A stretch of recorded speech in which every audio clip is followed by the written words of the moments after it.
Mudah-mudahan sudah nampak. Masih proses. Udah, silakan Pak. Ya, saya dengan tim ini melakukan kegiatan pengabdian, pengabdian untuk klaster pengabdian pada masyarakat berbasis program studi. Judul pengabdian kami adalah pengembangan kepemimpinan kepala madrasah berbasis aset lokal dan nilai-nilai manajemen Islam melalui metode ABCD di Kota Bandung. Saya langsung ke tahapan yang dilakukan. Pertama, perumusan masalah itu ada 3. Dilihat dari pertama, apa saja keunggulan aset yang dimiliki oleh madrasah di Kota Bandung yang dapat dimanfaatkan untuk pengembangan kepemimpinan kepala madrasah. Lalu yang kedua, bagaimana strategi pengembangan aset lokal yang dapat diterapkan dalam penguatan kepemimpinan kepala madrasah berbasis nilai-nilai manajemen Islam. Yang ketiga, apa saja hasil yang diharapkan dari proses pengabdian ini dalam meningkatkan kualitas kepemimpinan kepala madrasah dan pengelolaan aset di madrasah Kota Bandung. Dalam prosesnya kami melakukan kegiatan-kegiatan ini sudah saya laporkan di dalam kitab Dimas, termasuk juga untuk logbooknya, dimulai dari rapat tim sampai dengan hari ini kegiatan review akhir. Kegiatan kami di pengabdian ini fokus ada 3 kegiatan FGD.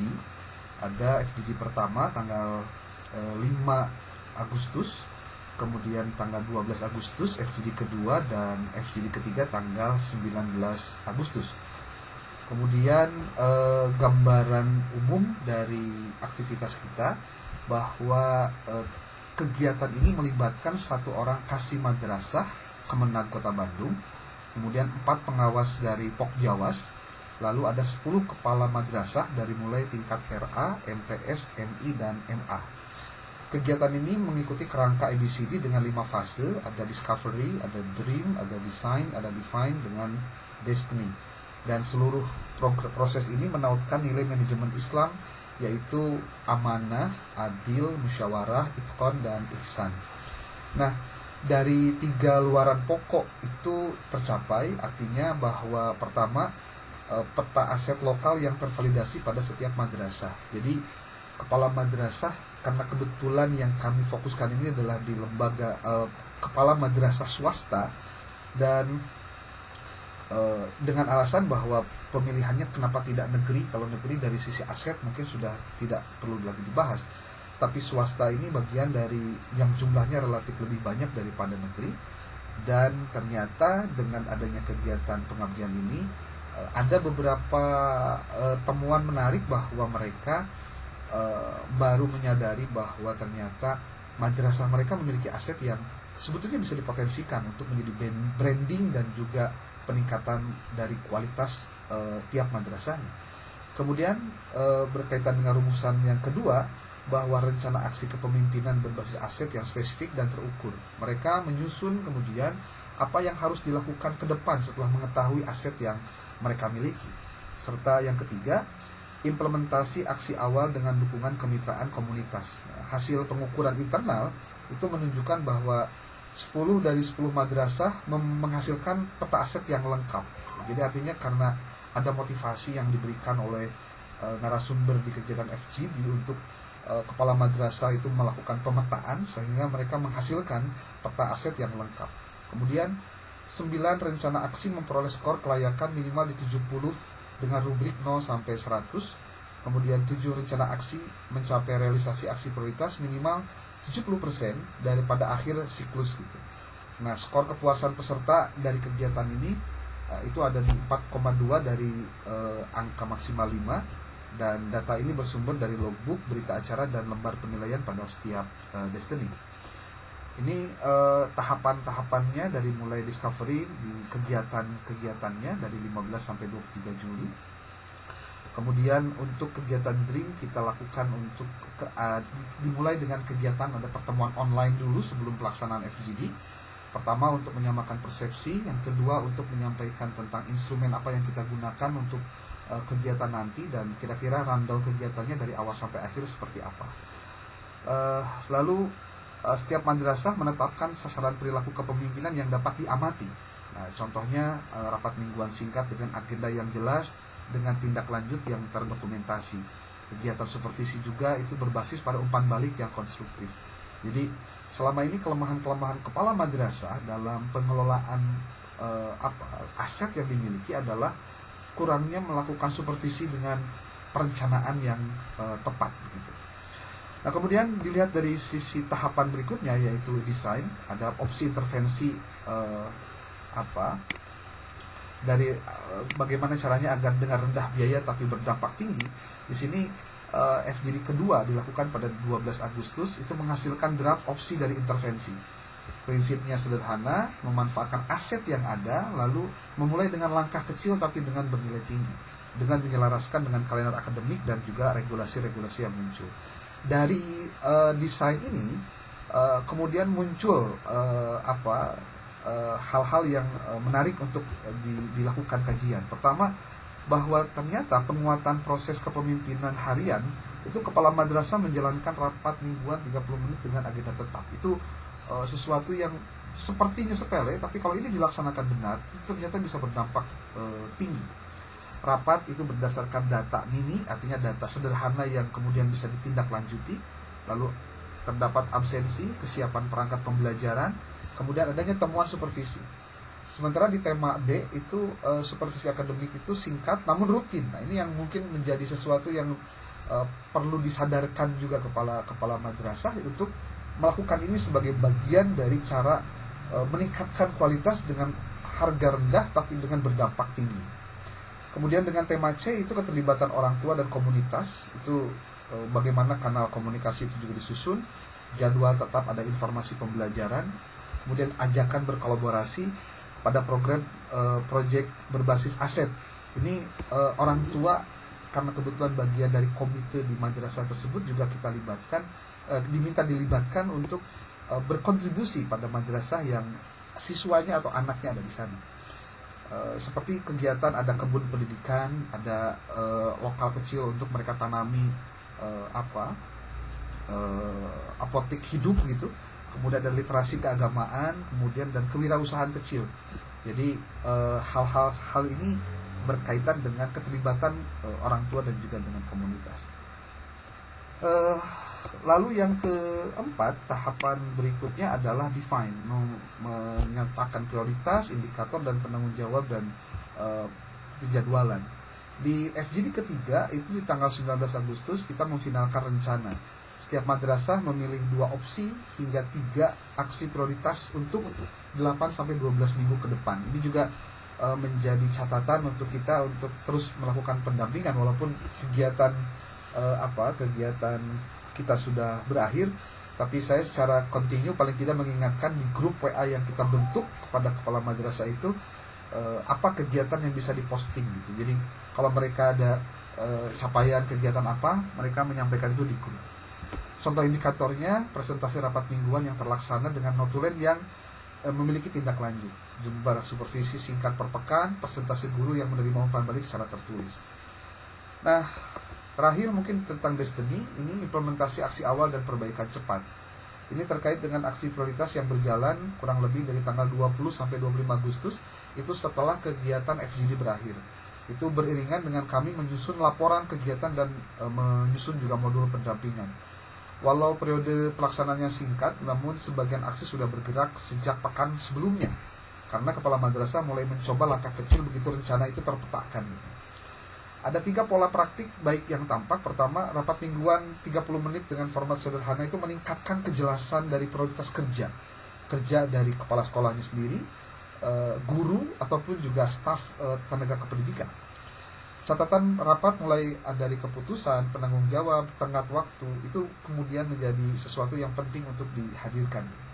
Lalu kedua, supervisi akademik itu dilakukan secara singkat dengan memperbaiki kesiapan perangkat mengajar, karena memang fokusnya guru untuk mengajar. Kepala madrasah memiliki kewajiban sebagai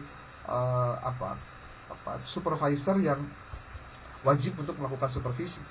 Lalu guru menerima umpan balik ringkas yang dapat diikuti pada pertemuan berikutnya. Sekali lagi, hal-hal langkah kecil ini pun ternyata walaupun kepala madrasah sudah pernah mengikuti pelaksanaan sebelum dia jadi kepala sekolah, dia pernah mengikuti kegiatan pelatihan untuk menjadi kepala, tapi dalam praktiknya ternyata tidak semudah mereka akan melaksanakan, dengan alasan bahwa ada kesibukan lah, atau ada rapat ini itu, sehingga tugas-tugas pokok yang dia harusnya mendampingi guru dalam melaksanakan supervisi itu tidak banyak dilakukan. Terakhir mungkin untuk laporan, Prof, kelaporan antara sudah dikerjakan, bahkan sudah selesai ke laporan akhir. Kemudian logbook kegiatan pengabdian juga sudah saya tampilkan, tinggal 2 lagi yang belum, yaitu review antara dengan kegiatan akhir ini belum kami tampilkan di logbook. Kemudian untuk laporan keuangan kegiatan juga sudah kami sampaikan. Lalu untuk luaran wajib itu berupa pertama artikel di dalam di dalam proposalnya atau di capaian pertamanya itu kan hanya 1-2 artikel, tapi saya bikin 2 artikel. Kemudian HKI juga di dalam capaiannya 1, saya melakukannya dengan 2 artikel, 2 HKI. Lalu juga menyampaikan informasi tentang kegiatan ini melalui berita online, dan saya juga sebarkan ini ke grup-grup di mahasiswa, di grup rekan sejawat saya, di dosen, kemudian juga di komunitas guru madrasah tentang kegiatan yang dilakukan. Ini ada di https kamandang.id, nanti kita bisa buka berita online-nya. Lalu saya pun membuat sebuah video, walaupun ini bukan luaran wajib, tapi buat saya mensosialisasikan kegiatan ini juga dengan membuat sebuah video yang kami sebarkan juga di beberapa kanal dan juga di media sosial yang saya miliki, dalam rangka mensosialisasikan kegiatan ini menjadi kegiatan yang penting untuk dilaksanakan. Ini link untuk artikel publish dan HKI-nya, ini dan HKI. Sementara mungkin itu Prof yang bisa disampaikan. Terima kasih. Assalamualaikum warahmatullahi wabarakatuh. Waalaikumsalam warahmatullahi wabarakatuh. Baik, makasih Pak Mulyawan, sudah lengkap banget ya. Ya. Oke, selanjutnya terakhir ini Bu Romisah ya. Kami persilakan Bu Romisah. Sebelum kita bahas bersama-sama ya, silakan Bu Romisah. Ya, terima kasih banyak Prof atas waktunya, dan sebelum saya lanjut pada laporan akhir kami, apakah suara saya sudah jelas Prof? Oke, lanjut, silakan, sudah jelas. Ya, terima kasih Prof, dan saya mewakili ketua karena berhalangan hadir. Jadi tim kami yang mempresentasikan, dan ini juga PowerPoint atau slideshow akan ditampilkan tim saya karena ada persoalan dalam sharing di laptop di sini juga. Jadi oke, terima kasih. Kami melaporkan hasil dari penelitian kami. Izin Prof, kami di awal mengajukan judul ya pada penelitian terapan kajian strategis nasional, yaitu inventarisasi dan identifikasi karya ulama yang beraksara Bedouin Sunda. Tapi kami kemudian mengakumulasi inventarisasinya itu masuk di bab ke 3. Jadi kami mengambil, akhirnya dalam judul kami nanti mengambilnya bukan lagi inventarisasi, tetapi kami menggunakan dengan judul sebentar ya, sastra kitab Bedouin Sunda, jejak ulama lokal dan identitas Islam Nusantara. Jadi lebih global, tidak hanya menginventarisasi, tetapi banyak yang kami sampaikan selain identifikasi karya-karya Bedouin Sunda yang ada di Nusantara. Dan kemudian ya, oke, ke slide sebelumnya yang PowerPoint saja ya, yang sini. Jadi dan kemudian kami akan melaporkan di berikutnya, itu slide kedua, silakan lanjut. Oke, ini juga kami juga akan melaporkan bukti upload logbook yang di dekat dinas, dan kami juga mengupload juga di akun LP2M yang diantaranya di dalamnya itu kita masukkan ya logbook dalam melaksanakan bantuan ini di tanggal 24 bulan 8 2025 ini reviewer yang sudah disampaikan, terus kemudian kami sudah kami upload baik di backup dinas maupun akun L2M, dan yang dilaksanakannya itu di review 1 itu tanggal 24 dan reviewer kedua juga di tanggal 24 Agustus di waktu yang sama.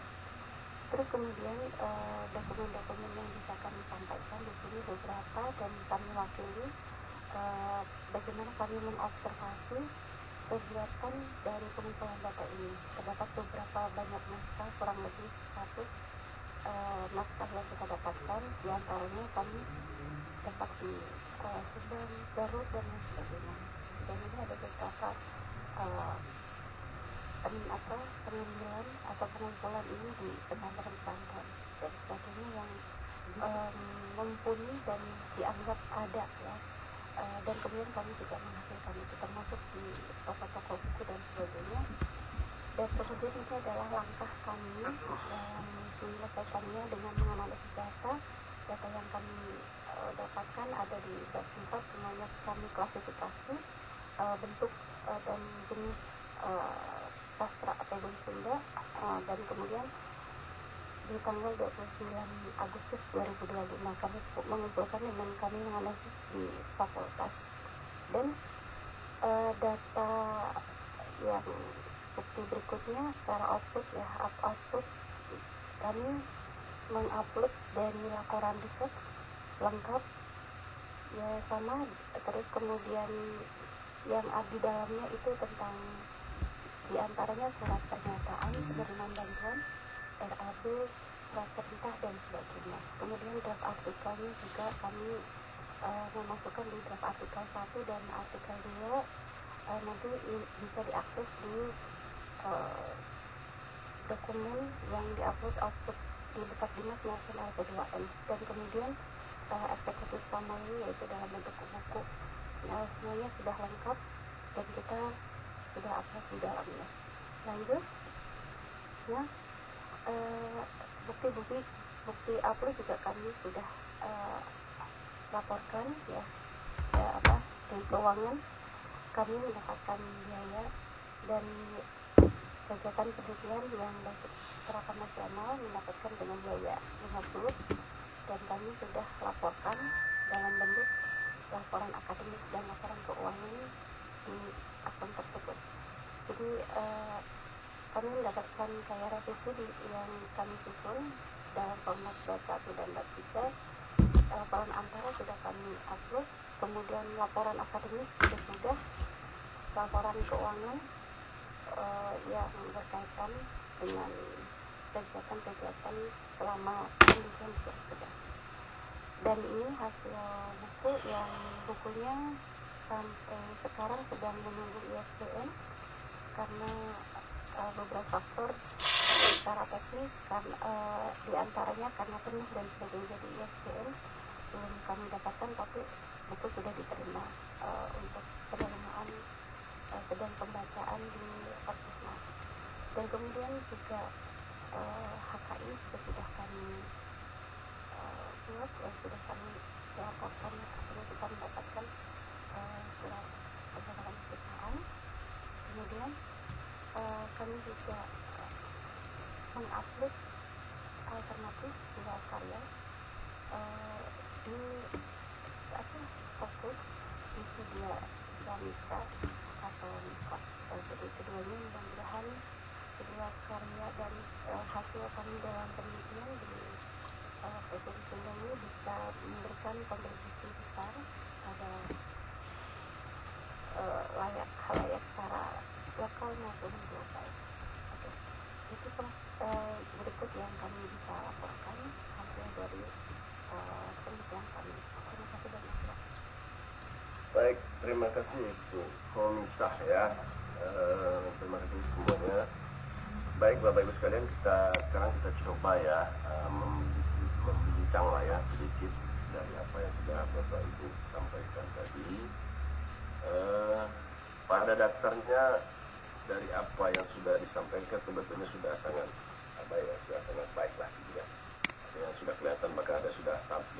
sudah publish, dan juga bukunya juga ada yang tinggal menunggu SBN, artinya seluruhnya berjalan berproses. Nah, di sini saya mungkin hanya memberikan beberapa catatan saja untuk diskusi kita pada penyempurnaan karena waktu masih ada. Dan saya yakin pelaksanaan ini tentu tidak bisa sebentar ya. Dan mungkin Bapak Ibu juga sedikit terburu-buru ya, sehingga ada hal yang mungkin belum sempurna atau terlewatkan lah ya. Mungkin itu juga tugas selalu mengingatkan ini ada yang terlewatkan gitu ya. Itu sih sebetulnya. Yang pertama mungkin dari Prof. Dindin ya. Suaranya Prof. Baik, saya lihat semuanya perlu kita juga menunjukkan ya bagaimana proses ini berlangsung dari tahap ke tahap gitu ya. Bahkan ya saya tertarik juga, menarik memang gagasan ini, bagaimana kemudian pesantren ya, awas lagi. Oke, ya kajian pesantren ya dengan dakwah digital seperti ini memang suatu hal yang menarik ya, gitu. Dan artinya realitas sekarang memang tidak bisa dinafikan gitu, bahwa mau tidak mau ya perkembangan teknologi informasi ini harus diikuti gitu ya bagi semua hal termasuk pesantren gitu ya. Jadi menarik kajian ini, dan kemudian Prof juga bisa meletakkan pada 3 posisi tadi gitu ya. Ada yang betul-betul konsen gitu, mengikuti model kemajuan, modernisasi gitu. Ada juga yang masih menggunakan filter kuat dari kiainya gitu ya, di pesantren tertentu tadi ya. Artinya ada kata-kata yang memang menarik. Nah, saya justru menyarankan begini, bahwa yang model begini kan ada pertanyaan besar nih. Kalau sudah begini, terus nanti mau diapakan? Itu pertanyaannya lagi gitu kan. Setelah terletakkan model begini, ini mau diapakan nih gitu. Nah, ini mungkin menjadi catatan penting untuk kita semua ya, sama dari Prof. Dindin dan kawan-kawan dan timnya, untuk tahun depan mau ngapain nih gitu kan. Kan mesti dilanjutkan nih, gak cukup sampai di situ gitu kan. Udah terletakkan nih mau diapakan nih gitu ya. Artinya tindak lanjut ini sangat potensial untuk diteruskan menjadi bentuk pengabdian. Saya sepakat sekali kalau ini diteruskan gitu. Jadi ada beberapa kelompok pesantren mungkin yang menunjukkan bahwa ini membutuhkan mungkin literasi lah gitu ya, atau apa bentuknya gitu ya dalam penggunaan digitalisasi ini gitu. Jadi tidak semua komunitas pesantren juga bisa memahami yang baik, apalagi yang kita harapkan sebetulnya kan maraknya sekarang berbagai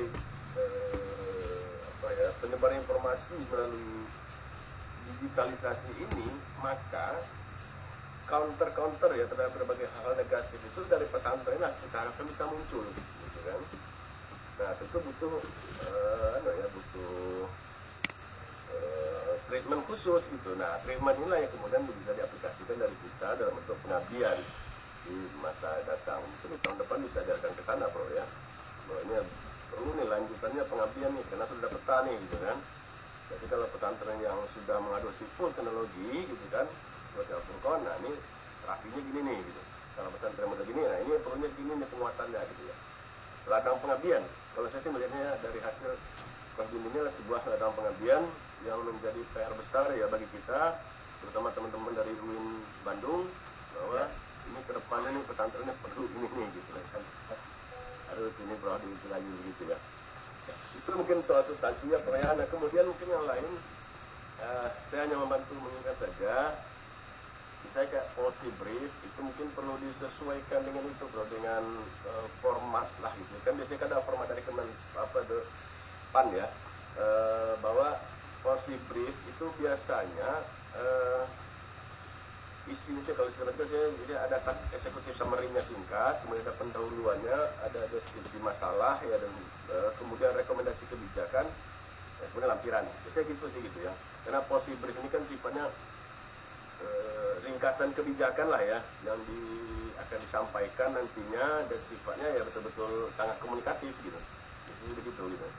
Jadi betul-betul persuasi kita kepada pelaku kebijakan bahwa dengan melihat pesantren begini maka perlu terapi kebijakan seperti ini, perlu naskah kebijakan yang perlu dibuat gitu ya, dari kementerian apa gitu ya. Itu dari gagasan Prof. Dindin dan kawan-kawan nanti mengatakan bahwa perlu ada perubahan kebijakan mengenai pesantren atau dakwah digital seperti apa gitu ya. Nah, gagasan Depodim inilah mungkin yang akan menjadi ilham ya, atau dieksekusi lah di tingkat nasional gitu. Jadi dari kementerian bisa mengeksekusi ini nanti gitu, atau minimal di tingkat provinsi gitu kan. Gagasannya apa yang harus dilakukan dengan spesifik pada wilayah Jawa Barat. Jadi ada mungkin penyempurnaan pada sistematika saja ya untuk policy brief gitu ya. Kemudian juga soal infografis mungkin ya karena waktu terburu-buru, tapi saya yakin timnya Prof masih ada infografis yang lebih kepada bagaimana menyampaikan pesan itu secara lebih visual ya, dengan visual dan gagasan yang menarik gitu ya. Nah, saya yakin banyak lah SDM yang handal di Bandung gitu ya, karena infografisnya akan menunjang sekali nanti kepada kekuatan dari policy brief. Karena policy brief itu biasanya berkaitan dengan infografis yang menarik. Nah, itu. Supaya orang terpengaruh gitu ya, ini memang penting gitu. Nah, dan infografis nanti akan menunjangnya. Itu mungkin Prof ya, masukan dari saya. Untuk substansi silakanlah Prof pasti lebih tahu gitu ya. Tapi yang jelas untuk penyempurnaan dan saya tunggu, kita tunggu nanti ya tindak lanjut ini dalam bentuk pengabdian. Realnya nanti kan di pengabdian Bro. Kalau sudah ada lagi ini apa nih tindaknya? Kalau perlu kerahkan mahasiswa di sana Bro. Baik. Di pesantren ini kita koyok lah kira gitu ya. Ya. Oke. Terima kasih Prof Dindin ya. Pak Irijo, saya mohon pamit ya, ada kegiatan. Oke, mangga silakan Prof. Waalaikumsalam. Waalaikumsalam. Saya juga pamit Prof, ada kelas. Aduh, dia masih sibuk kuliah ngajar lah itu. Pernah ketemu mahasiswa. Mangga, silakan Pak Dodi. Assalamualaikum. Waalaikumsalam. Baik, ya, berarti kita ingin berdua nih. Dan Pak Mulyawan ya. Biasanya Pak Dodi ini nungguin sampai akhir biasanya. Ya, saya jam 10 ada kelas Pak. Mangga, silakan Pak. Oke, makasih. Assalamualaikum. Salam. Baik, nah untuk Pak Mulyawan serta Pak Pemisah ya, secara substansi kan sudah selesai sebetulnya lah itu kan, bahkan sudah lengkap. Pak Mulyawan malah sudah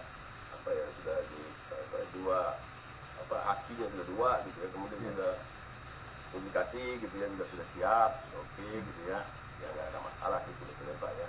Hanya mungkin melengkapi saja Pak ya beberapa hal yang mungkin belum selesai di pelaporannya. Contoh ini Pak, di laporan akhirnya itu saya lihat ada yang ketinggalan mungkin ya, kalau dicermati nanti daftar gambarnya Pak itu nggak ada. Daftar gambar itu cuma tulis gambar titik halaman berapa itu gambar apa nggak tahu gitu. Ya, ini mungkin kena waktu ya, ini kan masih ada waktu untuk melengkapinya. Siap. Yang seperti itu ya. Kemudian jurnal sudah terbit ya, sudah oke. Nah, eksekutif summary juga Pak, seperti tadi ya. Kalau eksekutif summary itu kan biasanya lebih kepada ringkasan eksekutif yang gunanya itu seperti ini.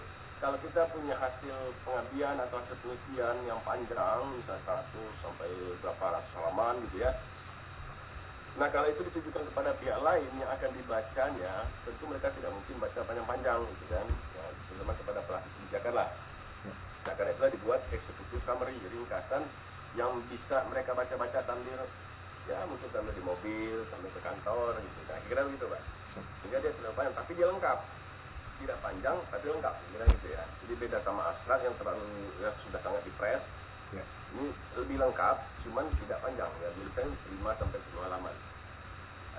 Cuman beda sama policy brief. Kalau policy brief dia lebih mengarah kepada perubahan kebijakan, usulan kebijakan. Nah, mungkin melengkapi itu juga Pak, karena waktunya kemarin pendek ya, jadi belum sempat menyelesaikan. Mumpung masih ada waktu, jadi silakan saja dilengkapi. Kemudian juga kalau boleh komisi tadi juga sama, summary juga gitu. Nah, cuman laporan penelitian saya belum ketemu Bu. Kayaknya salah upload deh gitu ya. Di Unita Bimas yang ketemu malah bukunya.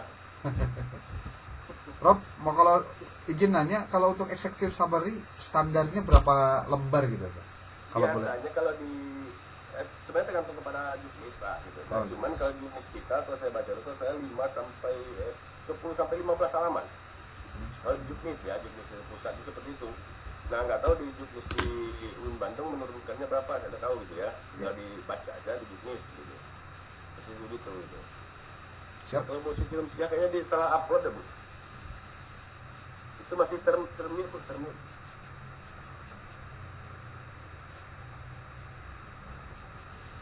Ya mohon maaf Prof, ada kesalahan dari kami, nanti akan kami langsung tindak revisi. Baik Prof, ya. Yang diuploadnya laporan keuangan. Ya mohon maaf Prof. Sorry. Ya. Tapi kalau bukunya kayak sudah oke lah, sudah sampai sudah mau terbit kayaknya ya syukurlah. Cuman ini laporan akhir itu memang perlu juga gitu. Ya, Karena sesuai dengan itu, sesuai dengan yang ada, gitu, sesuai dengan yang dimintakan dalam pedoman. ya, Pemeriksa itu pasti patokannya ke pedoman. Saya pengalamannya gitu. Ya. ya, baik Prof. Mereka merinci sesuatu Bu. Jadi usahakan jangan sampai kita jadi ada titik temuan gitu. Ya, baik Prof. Ya. Itu juga Terima Pak kasih, Melewan. Prof. Nah, saya gini Pak Melewan dulu kita riset rupanya ini obrolan apa aja ya, BPK itu kan gini, mereka kan juga punya target gitu kan. Baik Prof. Kalau nggak ada temuan nggak seru Pak gitu. Ini minimal ada temuan Pak. Ya kan berkaitan juga dengan kinerja mereka ya. Kalau sudah aman-aman aja, berarti kan mereka nggak dianggap malah tidak kompeten gitu ya. Apalagi ada temuan dikit lah. Suka dicari-cari gitu. Jadi makanya kita harus hati-hati jumlah halaman gitu. Bahkan kalau nggak ada temuan lagi, pernah juga kami itu sampai ke jenis huruf itu juga dipatokannya gitu. Kalau pedomannya bilang Times New Roman, kenapa Bapak pakai huruf Arial? Nah itu jadi temuan juga kemudian. Aduh, bilang kayak gitu nggak substansi banget ya. Tapi kenapa pedoman kita bilang begitu ya terpaksa ikutin. Nah hal seperti itu dicermati saja karena berpotensi nanti kalau sudah sempurna banget mereka dia nyari ini apa lagi gitu kan. Nah itu sudah begitu. Oke Prof, terima kasih banyak Prof. Oke, itu saja mungkin masukan saya ya. Intinya kalau masih ada waktu selama 1 bulan ini silakan dilihat lagi apa yang belum lengkap, apa yang masih kurang pada laporannya. Mungkin seperti tadi ada daftar gambar, punya pemeliharaan gitu, atau yang lain mungkin gitu kan, ada yang mungkin kesalahan pengetikan dan sebagainya gitu. Nah silakan disempurnakan terlebih dahulu sehingga kita nanti bisa sedikit bisa percaya diri lah ya dengan apa yang kita sampaikan. Ya, Seperti itu. Ya, baik Prof. Terima kasih banyak Prof. Oke, terima kasih Pak Mulyawan. Kalau nggak ada komentar lagi, mungkin bisa kita akhiri ya. Cukup. Pemirsa. Coba Prof. Prof. Ya. Cukup ya. Terima kasih Prof. Ya. Ya. Oke, Oke. baik. Terima kasih kalau gitu. Sukses selalu. Mudah-mudahan lancar. Sampai bertemu kapan-kapan. Amin.